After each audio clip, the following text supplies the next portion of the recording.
Hi, and welcome to TV My Husband Hates. I'm Cat Sims. And I'm Reagan Kempton. And we are reality TV addicts? Addicts, aficionados? Ooh, I like that. Experts. Experts. Basically, we know our shit when it comes to reality TV. 100%.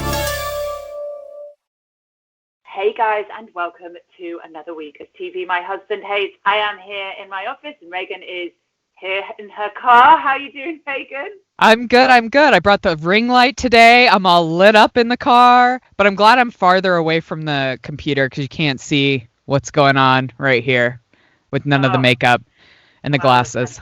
I think you always look beautiful, Reagan. Oh, thank you. Listen, I'm here to be your cheerleader, babe. How's your week been?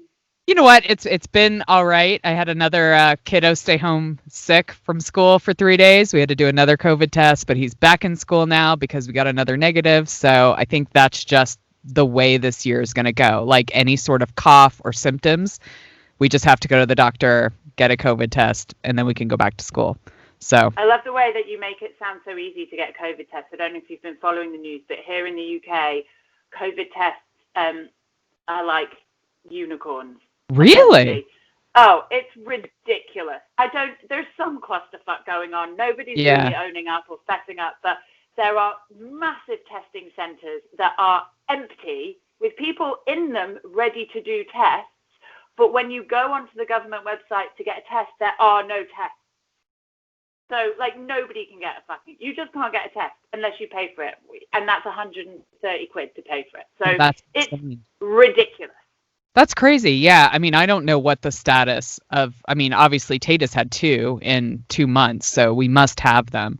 But obviously we pay for every visit. So maybe that's what's covering everything. Maybe that's what it is. Either way, who knows? It's a clusterfuck. But yeah, we've got another 3-show week, which is a nice, easy week. We can chill out a little bit. Absolutely. And my week was great. Thanks for asking. Oh, sorry about that. How was your week, Kat? I'm so pleased that you asked. It was fine. Actually, it was fine. I nearly am at the point where I have 2 kids in school at the same time. Both still doing half days, and I'm still at school 3 times a day, which is kind of irritating. But as of Monday, they are both in the same school for the same amount of time. That's incredible. You've hit the unicorn of parenting, because my kids are still, while they're both in school, they're still at separate schools until next year. So it's still an hour, 2 hours a day of just pick up and drop offs. But I'm only taking literally every day at a time. Absolutely. I'm living the anxiety of living on a knife edge and waiting for the text message to come through from school that says your kid has to isolate for 2 weeks. It's just right. I can't even. I'm drinking my way through lockdown. It's not healthy, but it's working. No, it's so insane. I feel like I'm making a million little mistakes all the time. Last weekend, I went to drop something off at the UPS store. I turned wide and the front of my car hit a handicap railing. Yeah. So now my car has to go into the shop next week. And it's just little bullshit things like that never happen. But I think it's because we're all so overwhelmed with fucking everything that those kind of things are just happening. And it is overwhelmed, but it's for me, it's that living on a knife edge. It's today is fine, but come tomorrow, I don't know what's going to happen. Come Monday, I don't know if both of my kids are going to be in school. They probably, do you know what I mean? It's yeah. I'm always waiting for the guillotine to fall. And that I find quite exhausting because I can't really relax. No, I feel like people who are planners are probably having the most trouble with all of this. I really thrive in a scheduled, disciplined environment. And that is why all the shit is hitting the fan, because there is nothing structured. There's nothing disciplined. I went on a Whole30 last month just so I could have some sort of fucking structure in my life and cut out dairy and gluten. Oh my God, I looked at that Whole30 thing after you mentioned it. I was like, Jimmy, do you think we should do Whole30? Reagan's done it. It's really good. It's cleansing and it's reset. It's great. Let's do it. And I looked at it. I was like, yeah, no, we're not doing that. I was like, there's no fucking way I am going to stick to that, because that's not the routine. In my mind, I feel like I want to be this like really free spirit, easy going, go with the flow girl. But when that happens, it freaks me the fuck out, and I want some fucking rules and boundaries and a schedule, but I still want to be able to eat pasta, dairy, and drink wine, so that, you know. Yeah, no, I mean, you know, it's only 30 days. But yeah, I felt like I had some sort of structure. It's probably a little more difficult for you guys being vegetarian than it is so for me, it's just like, oh, I can have steak and I can eat chicken thighs again, and those are fucking delicious. So it's brilliant. Yeah, to be fair, that was also the thing. Yeah. Because you can't have any soy or anything like that. So it's like, well, literally all we can eat is fish and veg. Yeah. So it put us off. Anyway. No, fair enough. But if you're a meat eater, it's quite nice. Yeah, I might go back to meat. Jimmy's listening to this going, what are you talking about? You might go back to meat. I saw you fucking just chomping down on sausages 2 days ago. I love that, like, continue the vegetarian life, but frankly, I have slipped off the wagon. That's so funny that, like, invisible Jimmy, because he edits this podcast, is like keeping you honest. You're like, I might as well come clean now. Like, I can't even lie because he's gonna call me out, even though he's not gonna edit this for a couple of days, and I would never know. I'm too fucking honest. I'm too honest. Anyway, should we get on with the show? Yeah, let's start with the Real Housewives of Potomac. Hang on, Constantly. Before we do that, we always forget to do this, but let's do it at the top because we do forget. Could you please rate and review us? Go to iTunes, just spend 5 minutes rating and reviewing us, because basically that's how it gets us out there, and it gets us onto those like top podcast things. We go up the rankings, and then we get on the pages where everybody can see us, and then it all works out, and all this lovely work that we do every week to bring you our joyous podcast, which we do think is pretty joyful, isn't it? It is. It's a lot of fun. It makes us laugh. I hope we make you laugh. Yeah. So for that, just go, rate, review. You know, that's all we're asking. So with that said. Excellent. Let's get on to the Real Housewives of Potomac. Wow. I mean, the show just keeps bringing it. It's a lot. I mean, I think we just have to launch into the Ashley Michael conversation, because we have Candace singing a song, but she sings a song. Done. Right. And then we see Ashley and Michael going out for dinner.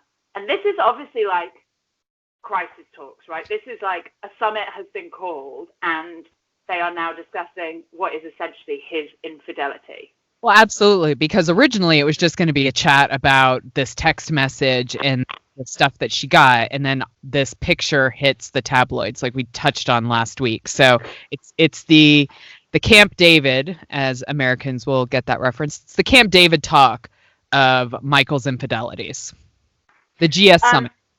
And I think it's really smart, because I was like, it's a bit weird that they've come out to a restaurant to discuss this. But she sort of explains it and says, listen, I didn't want to do it with Baby Dean in the house. Fair enough.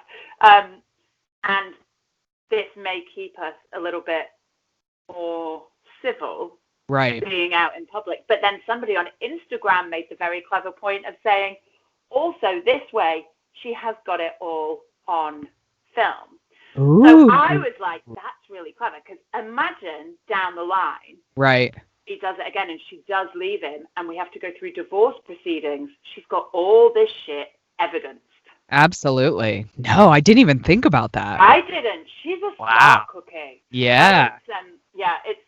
I thought it was really impressive and actually really smart. But she doesn't give him an easy ride on it either. And I don't know about you, but I felt like this was the first time I saw Michael really ruffled by, like, really kind of, what's the word I'm looking for? Like, his feathers were ruffled. Do you know what I mean? By the whole process of filming and all the rest of it. Yeah, well, I think he didn't expect her to kind of really call him out in public. Like, he thought maybe this was just like a filming exercise versus the actual talk. Do you know what I'm saying? Like, we're going to go talk for filming. I think she caught him off guard. Like, I thought that he thought, okay, well, we're going to go film this thing, so she's not going to go super in depth. Like, we'll have a talking, I'll explain it away or whatever. And I think because this is really the first time Ashley's ever been kind of honest about like the threesomes in their relationship and, you know, them not necessarily being a traditional married couple on well, she breaks away from the party line, right? And I think Michael's always relied on this kind of, there's a certain amount of, there's a boundary in our marriage between what we say on camera and what we don't. Right. And I think his infidelities always fell behind that boundary. Like, whatever we say behind closed doors is fine, but as far as they're concerned, it's a united front. And I think maybe you're right, I didn't even think about that he was maybe just thought he was fulfilling some sort of filming requirement, right, and had no idea that she was going to air this publicly. That makes quite a lot of sense. I think that's what flustered him, and that got him like a little verklempt. Like, he was just, I mean, because he talks to production, he breaks that fourth wall or whatever, and, you know, tells them that it's all been a bit too much and he needs to stop, and they don't. Oh, he's such a baby. Oh, I mean, come on. Like, a motherfucking baby. But also, I feel like this is the first time we've had such evidence from his infidelities that he could not deny. There was no explaining this one away. It wasn't just hearsay. It wasn't his word against somebody else's. He was in a hotel room with somebody he should not have been in a hotel room with. And I think this was the first time he's not been able to control the narrative. Totally. 100%. Because, I mean, like with last season, he was able to kind of spin some of the things that he's done, and there wasn't sufficient evidence to prove what he had done. So he kind of got away with everything that happened last season. And I mean, he tries like the whole, so what does he tell her? Like, oh, I did take her back to the hotel because I was craving it, but then I just fell asleep. Like, I think he's doing the thing that we thought he would do a couple weeks ago, where he'll tell her a little something and try to like smooth it over, but not tell her the whole story. Yeah, I mean, two things to say about that. It's never an acceptable excuse to blame a lack of sex post-baby on your affair. Like, that isn't a justifiable excuse, especially when the reason you are not having sex is because your poor wife has been split from A to B. Like, you don't then say, well, you know, we weren't having sex, so I had to go and find it somewhere else. No. Like, why is this an acceptable theory? And then I've forgotten the second thing I was going to say, but the point is, there's just no way for him to talk his way out of that, and I don't think he likes being in that position. No, and I think Ashley, being a smart woman, doesn't actually believe that he just kissed her and went to sleep. No. I mean no. That's not realistic. Hope that do you think that is perhaps the line that she's maintaining? Like, she knows, obviously, that something went, but she's going to allow him to kind of just cop to the kissing? I think she's going to allow him to cop to the kissing, but I feel like I truly believe her when she says, this is it. If this happens again, we're done. Mm-hmm. Like, no more threesomes. Like, we're not doing that shit anymore. We're back to being a traditional couple. This is it. And his response to that as well is like, oh, the fun's over. I was like, oh. You douche. That happened as soon as Baby Dean splashed down Earthside. But yeah, really, that is your worry right now, that you don't get to have like fun threesomes anymore. Not that your marriage might be crumbling around you, or that Ashley's really struggling with postpartum depression, or that you've got a brand new baby. Those things aren't important to you. But I loved it, and his face when she said, well, to be clear, we're not staying together for Dean. Like, that's not happening. Yeah. You know, and there was visible shock on his face, and I admired her for that. I just hope that she means it. Right. No, I totally agree with you, because I think a lot of people stay in really messed up situations because they think it's better for the children, when it's actually kind of the exact opposite. It's far worse for your kids to stay together with bullshit than it is just to go out and be on your own. You're going to have happier kids with single parents, I think. I mean, I agree, and I think 2 happy homes is better than 1 miserable home. That being said, I haven't been divorced. I mean, I've nearly been divorced, but I haven't quite been divorced. And my parents were divorced, but they they're both on their second marriage. But I just think that staying together for children is a really terrible idea. Well, it's a terrible legacy, I think, to pass on to your children, because they are always going to grow up thinking your relationship was either normal, and so those are the relationships that they seek out, or B, really fucked, and they're going to be resentful of you for not sorting out the situation. Because I think it's really easy to forget as parents that you're modeling a loving relationship for your kids, whatever that looks like. So if your kids grow up with a loving relationship looking like something that's passive-aggressive or just aggressive-aggressive or unkind or, unsafe or whatever it is, then that's what they go ahead to emulate because they have never seen anything else. Yeah. And I think that's a responsibility that every parent has to own and be mindful of, because you can model you can model a great co-parenting relationship without having to be together, and that doesn't burden them with this kind of legacy of a really toxic version of a relationship. And I think that's what we have to be really careful to avoid, and that's always something between Jimmy and I that I've been really conscious of. So as I say, I really admire Ashley. I just really hope that she means it. Agreed. Now, I'm about to get some feisty going on because let's talk about Monique. Do you want to start or do you want me to start?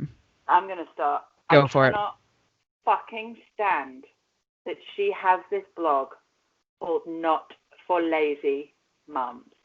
And when I first heard about this blog, which was like way back when she first joined, whatever it was, I didn't like it then either. But I didn't like it because, if I'm honest, I felt a bit triggered by it. I felt a bit attacked. I felt a bit like, oh, just because I'm not mixing up essential oils and, whatever it is, then I'm a lazy mum. Yeah. Now, I've grown and I've evolved and I can recognize when I'm being reactive. That's fine. I'll do me, you do you. But now I'm angry on behalf of all the other mums that may feel put down or judged by what Monique is doing, because I see it all the time on Instagram. I see this shit happening all the time. And actually, I feel like we're so much more evolved than that. And for her to be putting this idea out there, that there is such a thing as a lazy mum, is just so fucking infuriating. And so anti-feminist and so fucking undermining of the sisterhood that it makes me rage. It's bullshit. She chose that name for an exact reason, and the exact reason was because she does think there are lazy moms out there. 100%. Yeah. It's not meant to uplift anybody. It's meant to shame people. There, like you said, there is no lazy moms on the fucking planet at all. And for you to think that you are the person everybody needs to be following and you are the expert on, what is or is not a lazy mom makes you a fuckhead.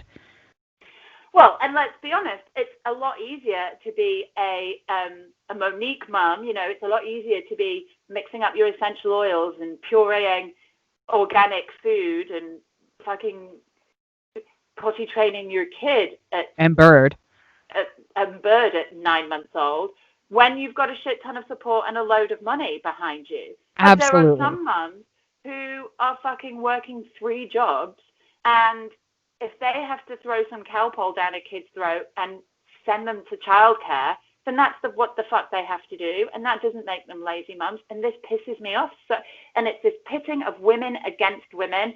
Yeah.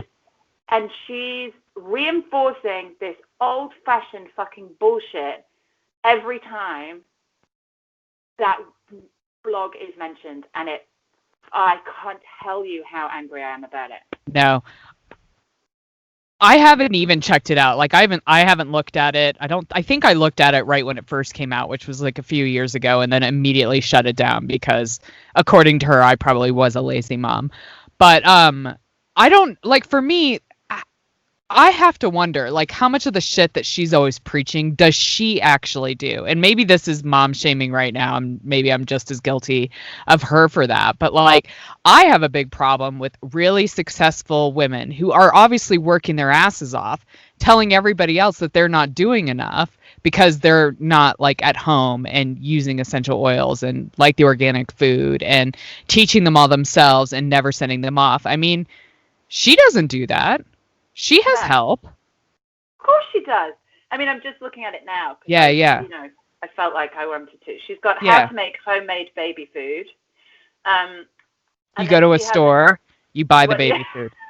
That's homemade baby food.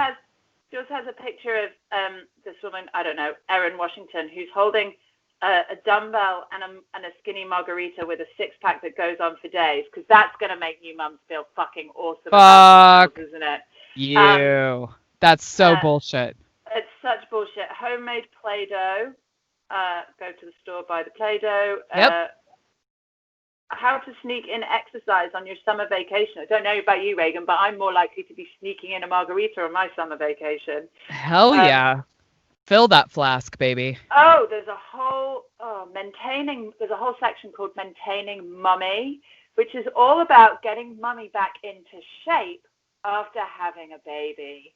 Yeah, I don't want any part of this whatsoever. How to get the snapback you deserve.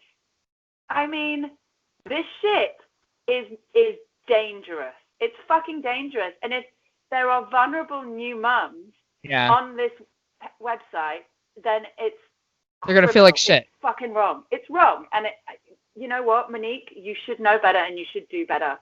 Absolutely. If you guys want to follow someone on Instagram that is the complete opposite of this, but gives like really great momming advice, there's loads of them. But Kat, I think you wrote part of the book with her. Is it called A Mother Place? Oh, yeah. Yeah, she's brilliant. And like she's doing this whole thing right now about actually showing real mom bodies and like embracing the real mom stomach versus this fucking bullshit about having a six-pack and what have you. Yeah, like she's doing some really cool body positive stuff for moms. I noticed that the other day. Well, and I think this is what frustrates me the most, is that actually when I first became a mum, there was a lot of this Monique Samuels shit around. Like, there was a lot. And since then, I feel like there has been a change in the tide, and people are talking more honestly, and they are opening up and being more vulnerable and allowing people to recognize that actually it's not about snapping back and it's not about fucking making homemade Play-Doh. Right. It's about doing what you can do and being good enough at this. And it's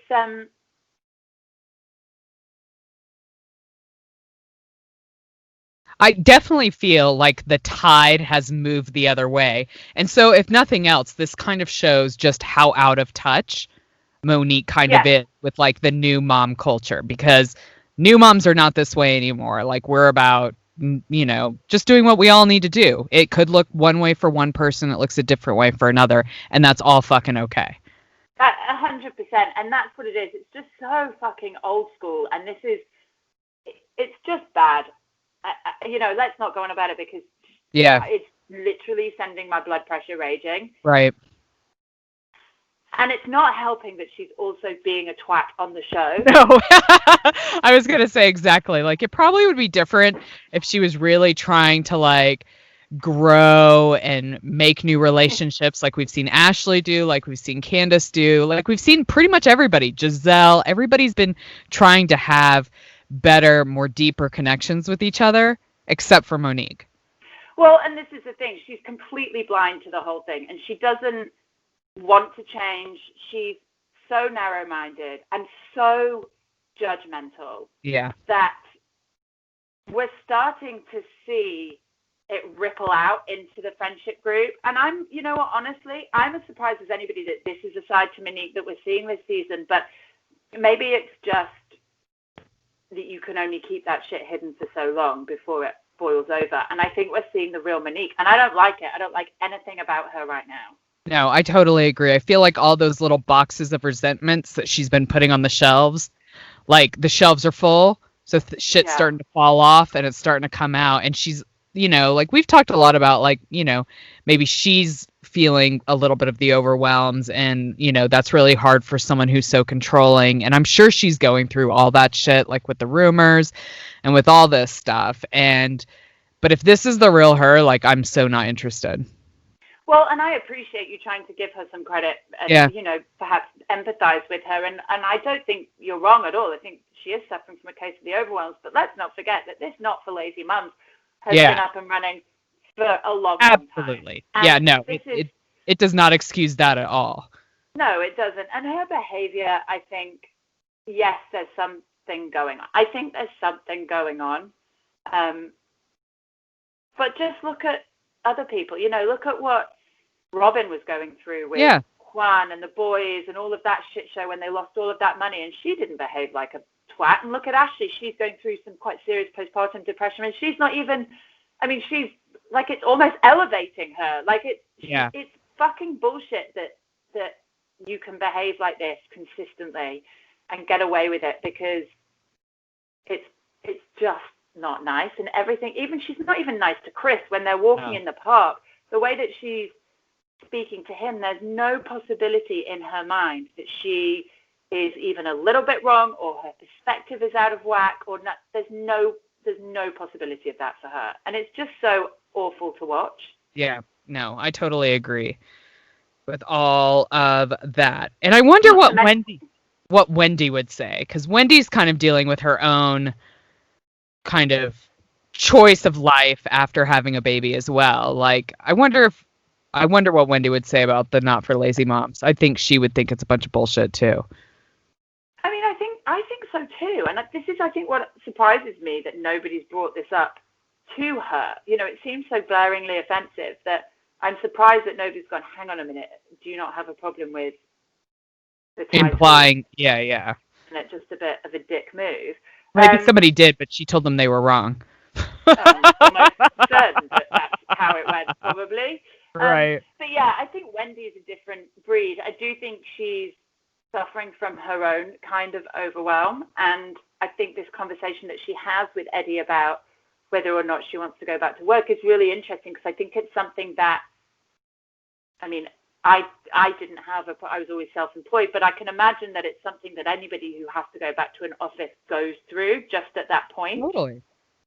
Absolutely. Here in the U.S., which is where Wendy is, most maternity leave is only for 6 weeks.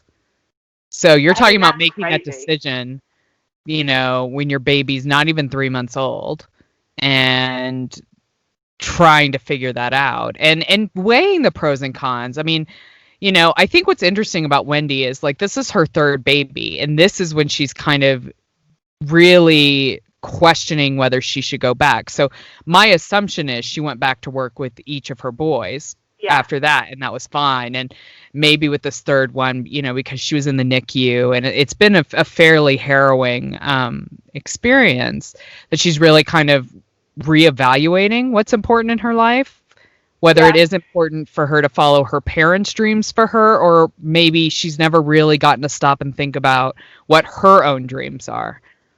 Yeah, and it's really hard, because there's two sides of this for me. I believe in any woman's right to choose however she wants to operate. Like, if she wants to be a working mum, go do that. If you want to be a stay-at-home mum, power to you. Respect for both. But I think what I worry about is women who are really accomplished and really love their job. And I get the feeling that Wendy is that accomplished, loved her job, very proud of her achievements. I worry that some women make the decision to stay home because there's this kind of narrative that says you can only be a good mum if you make ultimate sacrifices and you martyr yourself and you put yourself down. And I think there's this feeling that you should sacrifice your career sometimes to be a good mum, especially if you're hanging out with fucking people like Monique. Do you know what I mean? You're going to be, that thing's going to be questioned. But I don't mind what decision anybody makes, but I just want people to know that you can still be a great mum and work. And that doesn't mean that you have to do everything. That's not possible. You can still be a good mum not always pick up your kids from school because you're working, and still be a fucking great mum. Absolutely. But it's this idea that working mums have to do everything. Yeah. So my impression is a little bit different from where Wendy's coming from, because I felt like she was talking more about she's always been raised to be like super academic, like she has been raised to be a professor or a doctor or whatever. And that has kind of been the path that she's been following up until this point. Like, she's on track. She's doing exactly what her parents talked about. And I feel like she's going through more of a thing like, fuck, is that really what I want to do? Yeah. Like, I've just been on this path so long, I don't even know if it's my own path anymore. And I feel like that's kind of more of what she's going through. I don't know if, I'm sure she's dealing with the societal stuff that we all do. But I feel for her, this is more of a like, fuck, am I really doing what I want to do? Like, maybe I do just want to do the political correspondence and stay home and kind of do a half work, half home kind of thing. Is being a professor really what I want to do? And I feel like that's more of what she's evaluating. And I mean, I'm sure it has something to do with the kids, because obviously she, her baby girl is there and she just came out. But at the same time, I feel like this is probably a bigger thought process that she's been going through for a lot longer, and never really stopped to think about whether the path that she was on was her path or just her parents' path for her. Yeah, you're absolutely right. And I think that's exactly her decision process at the moment, for sure. But it just, I think it just got me fucking riled. I mean, for total good reason. I mean, I think you're absolutely right. And I feel like all of these things make it really difficult for you to kind of sit and evaluate your own decisions to see if they really are your own. Yeah. Whether you're Wendy or not. That, right? You all go through a period of that, because inevitably you make decisions because you've been told that those are the decisions that you should make. And there comes a point where you do reevaluate. And after you have a kid is generally a really good time to do that. It's sort of a natural time to reassess. I'd be interested to see where she goes with that. But it is hard. You do reassess and you do think, is this the path I'm supposed to be on? But the beauty of it is then you realize, actually, it doesn't matter, because I can always jump onto another path. Absolutely. I can always make a change, because the power is with you. Hell to the yes. And then we go to the wine tasting. Now, I am excited about next week. I'm really excited about next week. I felt like the beginning part of this wine tasting was a little kind of crazy. I really liked how Ashley opened up to the girls and told them kind of the truth about her relationship with Michael, and again, how it's kind of always they've had a bit of a party side to their relationship that's never been super public. So she tells them about that, and she also kind of opens up where she thinks she could be pregnant again. I mean, you can't fucking make this shit up. Yeah, that's like a mic drop moment. Like, I think I would have just like swooned and hit the floor if she had told me that. Swoon. Like a 1920s lady. Yeah. I would have cut the vapors. It is ridiculous. But I'm with you. I really appreciate that she walks it. Like, how many times have we seen housewives like dodge events because scandals have blown up, and Ashley doesn't let that happen. Yeah. I don't know what you're talking about. But she doesn't do that. And I really love her tenacity and confidence and strength and ability to be vulnerable, because that's what it is. When she walks into that room, she's being vulnerable because she knows that everybody knows about this shitstorm. And she's embarrassed and she's mortified, and he's put her in a shitty situation. She has to explain it to the girls. But I love that she tells the truth. And I love, actually, that the girls are generally pretty supportive. I mean, Monique, let's forget about her. But generally, the girls are really supportive. And I love that Ashley just deals with it head on and does it like that. And I think that takes a real strength of character. Well, it makes it a non-issue, right? Like, how the hell can they talk behind her back if she's walked in and been like, yep, this is what happened, this is what we've discussed, this is where it's at. Like, you can't really talk shit about people if they walk in and do it that way. No, she nails it, and she's really grown up, and you would think that might be the most dramatic thing that would happen at this wine tasting. It's like the least dramatic thing that happens at this wine tasting. Literally, it's the least dramatic thing, because in a hot minute, and I don't even really know where it all came. I mean, I can't tell you exactly where it started, but before we know it, Monique and Candice are literally like fucking bobcats with each other. Yeah. So this is what happened. I think like Candice called Monique out about pretending not to sleep or pretending to sleep, and she was like, "You weren't fucking pretending, like you were pretending." Blah blah blah. Then Monique claps back with like, "Well, if you were a mom, you'd understand." Oh my god, I forgot about that bit. And then they each like kind of have conversations about the other one, but not to each other. And then a finger gets put in somebody's face. Somebody doesn't like that, so the other person starts flipping the hair, and I think that's when it erupts in chaos. I mean, it's this is why we watch The Housewives. Hell, right? Like, yes. How long is it since we've had a proper fist fight? It's been ages. Since Atlanta. I mean, and that was shit. This is a really good one. I'm here for it. I mean, I don't like to see women beating each other up, but frankly, I really hope Candice gets a butter knife and does a better job. Obviously, I'm not like condoning. No, nobody actually. Maybe someone to be like harmed. a good slap on the face. Yeah, Just like a reset slap, like absolutely. almost like a turn it off and on again. See if it works a bit better. Give her a little 2020 bitch slap.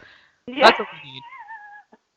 Like, because you know what? Monique has been talking so much shit. Like, she needs someone to smack reality into her just a little bit. Her comments are fucking rude. She thinks everybody's out to get her. It's like, dude, you need to stop and clean house. Yeah, she thinks everybody's better. She thinks she's better than everybody. Yeah. And I am not surprised that it is starting to piss people off, and I'm not surprised that Candice is done. And Giselle talks a little bit about how essentially this is all coming back to, is it Charisse? Yes. Charisse and the trainer and that stuff that's going on. Yeah. And obviously Candice has now said she's not going to do the live podcast. I do not blame her. Well, to be really frank, why would you invite Candice on a Not for Lazy Moms podcast? She's not a mom. She cannot speak to anything about being in a honeymoon phase with a baby. She's not a mom. No, and also you've not been nice to her. No. Like, I'm not being funny, but I do other people's podcasts, and if they treated me like that before I went to do their podcast, there's literally no fucking way I would do their podcast. No, agreed. Because I only do people's podcasts who I like. Well, and she's not paying her. Like, no. I mean, I'm going to hazard a guess and say she's definitely not paying her. So Candice is doing this as a favor. Yeah. It's like a publicity favor, right? Like to get people to it. No. Sell the tickets. You haven't earned a fucking favor. So, I'm firmly on Candice with this whole thing. I would not do the fucking live podcast with somebody who fucking hates me and takes every opportunity to talk shit about me. Because that's all it would be, right? It'd be a bunch of backhanded comments, you feeling stupid because you're sitting in front of a fucking live audience. I'm sure Monique would not have been nice to her the whole time. No. Monique can't do that.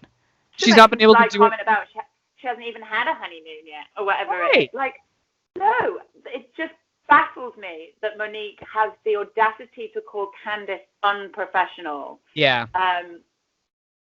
In this situation, but her lack of self-awareness is just it's ridiculous. Off the scale. Anyway, we'll see the fist fight play out next week, which I'm here for. I'm really excited. Oh, me too. I can't wait to actually see what happens. Because there's been a lot of blurriness, but like I want like a breakdown. So maybe we can give you a breakdown next week. That's it. I want a slow-mo.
Okay, so thanks for listening to that, bearing with us with our lovely ad.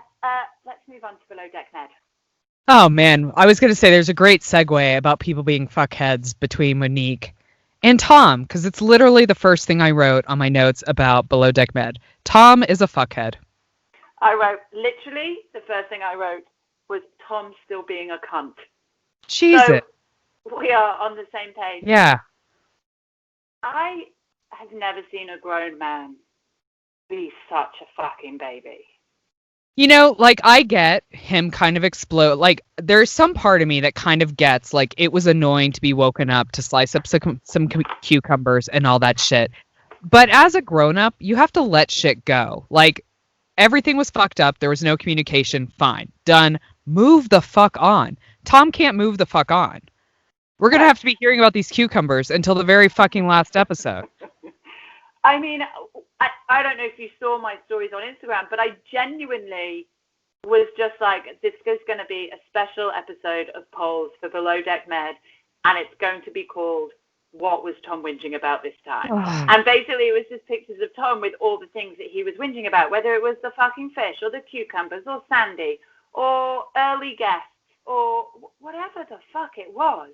I mean, he just doesn't let it fucking go. No, he's a big baby. I understand. The only thing that I can be cool with him whinging about is the fish. Like, serving people fish that's been fucking warmed up is not cool. Like, that's just like a recipe for fucking food poisoning, right? Totally. Like, that's a fair enough whinge, but you deal with it and then you move on. Right? It's the whinging. It's not the people, it's not even having a problem with it. Yeah. It's just it's always like, and it's painted, and I can't have it, and it's so annoying. It's just the whinging. It's like when my 4-year-old now comes to me, and she's like, and like, I will have this conversation, but for the love of God, you need to change your tone. And he's just always, it's grating. And I don't know how Malia puts up with it. Every time she sees him, he's like, this has happened, and then this has happened, and now can you believe it? I didn't even get a nap. Just shut the fuck up. It's not hot, dude. It does not get the juices flowing to have your dude whining at you. No. My makes it shrivel up and die. Easy, and neither will Malia's be. Well, no. Neither are Malia's. She has confirmed publicly. That's right. I'm no longer an item. She has kept the reasons behind that private, but I think we can all assume it's because he's a big fat baby. And she's sick of hearing him win. Yes. Just guess. Yeah. But let's do a little chat about this, though, because there was some shit's gone down between Malia and Sandy this week, hasn't it? Yeah, I feel like this year's Captain Sandy is not past year's Captain Sandy by any means. Like, she's really doing a lot of things that make me question her integrity and just common sense. Well, yeah. I mean, I feel like I'm starting to see a side to Sandy that just is a bit of a bitch. Yeah. Can I say it's that, not cool. Just a bit. I mean, it's our podcast. You say what you like on our podcast. You are right. I can say what I like. She's kind of a bitch. And you may or may not have heard this, and Reagan alerted me to the sort of announcement that Malia put out on her Instagram. And she referenced Captain Sandy's cameo. And apparently in a cameo, Captain Sandy said that Malia was secretly gay. At least that's what she thought anyway. And then was like laughing, going, "Oh, this is public, isn't it?" And then said I cracked myself up. Okay, so here's my question, because I bought you a cameo, and it's fairly straightforward, like the things that you can talk about. Like, I got it for your birthday, so I made it very birthday focused. They're like little drop downs that you can do. Why would she ever talk shit about somebody in a cameo? It's baffling. And also, Malia in her announcement has said, if I was gay, then I would be out and proud about it. Yeah. But also, if I was gay, it is not Captain Sandy's right to out anybody for any reason.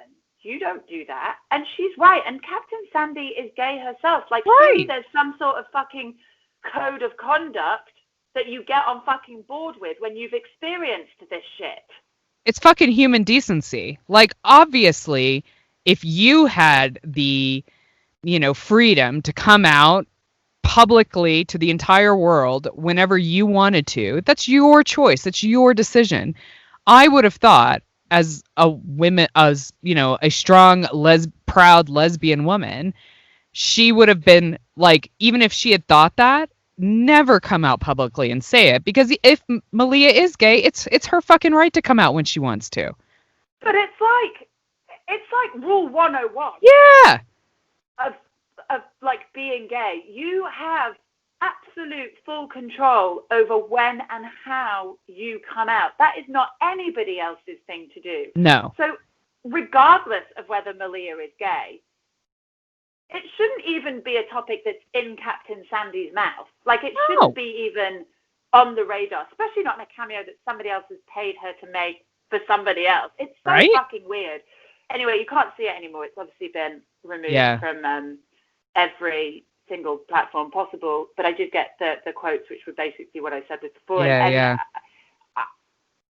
It's baffling to me that Captain Sandy would have said anything about that. Yeah, no, it makes no goddamn sense to me at all. Why you'd even try, like, why would you talk about anybody else in your cameo? Like, no, it doesn't make any sense. No. So that was a little segue between. We took a little, detour off into some kind of topical shit. But essentially, getting back to Tom. Sorry about that.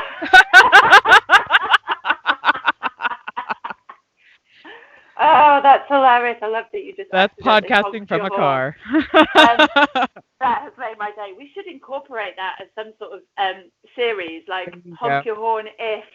Right. I don't know, we should come up with something. Anyway, so Tom even gives Sandy the cold shoulder. I mean, nobody is exempt from Tom's sulk, but I love the conversation. Sandy kind of pinpoints what we've been talking about a lot with the dynamic between Malia and Tom, right? Yeah. So she pulls her over and has a word with her about how she needs to stop saving and filtering for Tom. Like, if Tom has a problem, he needs to go to the captain. The captain has a problem, she needs to go to Tom. Malia needs to mind her business and do her job. And this was kind of the one thing I agreed with Captain Sandy doing probably this entire season. Is like, she finally stepped in and was like, get the fuck out of the kitchen. It's not your job. She's absolutely right. And, and I understand Malia. She feels responsible, but those feelings, they're never great, by the way. If you're feeling responsible for somebody else's experience or somebody else's happiness, then they are not positive feelings. They do not make you good, kind people. They make you very codependent people, and that's too much pressure for anybody to take. And I think Malia is definitely buckling under the strain. And Sandy's absolutely right. She's like, leave him to it. I don't care if he walks. If he needs to walk, he can fucking walk, but it is not your responsibility. And Malia can't get it. She's like, but no, it is my responsibility. She doesn't get it. I feel like Malia feels that Tom did her a favor. And I feel like this is where the dynamic kind of got fucked up. Like, Tom's not doing Malia the favor by being on the boat. He took a job with Captain Sandy that he is being paid for that he could have very, very easily said no to. So I feel like Malia has burdened herself with this thought that he's doing it for her. And it's like, no, he took a job. If he didn't want to take it, he didn't have to take it. Well, and I think it makes good TV. Burdening her with that a little bit Absolutely. as well. I think he's sort of saying, I'm here for you. And that's bullshit. No, you're here for you. You made the decision. Yeah. Yes, obviously it means we get to spend more time together, but you could have said no. Right. And I do feel familiar on that. Of course I do. It's tricky. Right. And I think it takes a certain amount of life experience and a certain amount of shitty experiences before you can get to a point where you can separate that shit and put that boundary in place. So I feel for her. But I also love that Captain Sandy kind of gives him a public ribbing for it in the pit meeting. So deserved it. And in some ways, I guess you could argue that it was unprofessional, but actually I think his conduct had been so unprofessional that she used her kind of position to make that clear. And I think she did that really, really well. But his face, Oh, Oh my God, his face when she did it. It was like it would have curdled fucking milk. I loved it. I'm so glad she called him out. Like, it's not right. And she's called other people out in those meetings before. So he's not immune to it. He's doing nobody a favor. He took a job. And to do that job, exactly. He's getting tipped too. He's getting paid and tipped. But you know what he does afterwards? He goes back and whinges some more about the fact that she just did that. It's so painful. Not hot. It's so painful. It's not hot. It's so far from being hot. Is there anything else to talk about apart from there is? There's a couple things. We find out, and I kind of wonder this about Jess. So we find out that Jess hasn't had a sexual relationship in 2 years, and part of me wonders if that's why she's being a little nuts with Tom. Or in not. What way do you mean that, like she's? Yeah, like she doesn't really know how to act. She's a bit needy. Like, I feel like, I don't know. There's something she's, like, there. Kind of out of practice. Yeah. She's not like built up her relationship muscle, if you like. Right. Her relationship muscle is a bit flaccid, and she needs to like exercise it to get it back up and running. And I tell you, it wasn't flaccid. Something wasn't flaccid because it was making her make all sorts of noises. And listen, I'm here for a woman to make all the fucking noises that she wants in the middle of some passionate tryst. You do you, babe. But I'm not sure that I wanted to hear it. No, I think we could have done without that from the production team. Yeah. Mind you, maybe the production team are like, listen, if we have to fucking listen to it, then you have to listen to it too. You all have to share in our discomfort and pain. Anyway, she's now had sex again yes. for the first time in 2 years. That's clear. Rob strikes me as a very giving lover, but mostly because I feel like he wants people to talk about how wonderful he is rather than he actually cares. Oh, he's so sensitive. He does everything for, he's such a giver and such a generous lover. Oh God! Have you ever said that about anybody? I mean, I never have. No. I mean, even if I have had relationships where I felt like they were pretty attentive. Yeah. I don't want to generous lover. Maybe that deserves a honk on the horn in the car. Honk again. But let's finish up with Bugsy and Alex, because can I just say the highlight of this Below Deck Med season for me has been Bugsy. I mean, I know she's not like the most exciting, but there's something so genuinely sweet and good about her, and she's such a fucking hard worker, and I can never help but love a grafter. And she's been such a great manager, and I feel like I'm personally invested in her happiness. I want her to be happy, and I feel like Alex is the guy to make it happen. To make it happen. But she's scared. Yeah. I mean, I think that's what it all boils down to. And it made me so sad for Alex, because I just want to be like, Alex, hang in there. You know why she's doing this. She's just a little freaked out. It's not you. It's her. No, and Malia gets it wrong. Malia's like, oh, Tom's way more into Bugsy than Bugsy's into Alex. Yeah, I don't think that's right. I think Bugsy's really into Alex. I think she's just terrified. And I think Alex can see that, which is why I think he's probably going to, just let her be and give her some time, but stay there. Yeah. But I don't know if you noticed, but on Bugsy's Instagram, her and Alex were hanging out yesterday. Ooh. Now, it did look a bit like it was a catch up. Oh. But I'm hoping it isn't. I'm really hoping that I want them to get together, because I think ultimately they've been the best people on a boat that I have probably ever seen. Just like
Please subscribe, rate, and review TV My Husband Hates wherever you listen to your podcasts. You can also follow us on Facebook and Instagram at TV My Husband Hates and join the Facebook group to keep the conversation going when the podcast ends. If Twitter's your thing, you'll find us at TV Husbands Hate. Theme music and production for TV My Husband Hates by Jimmy Sims.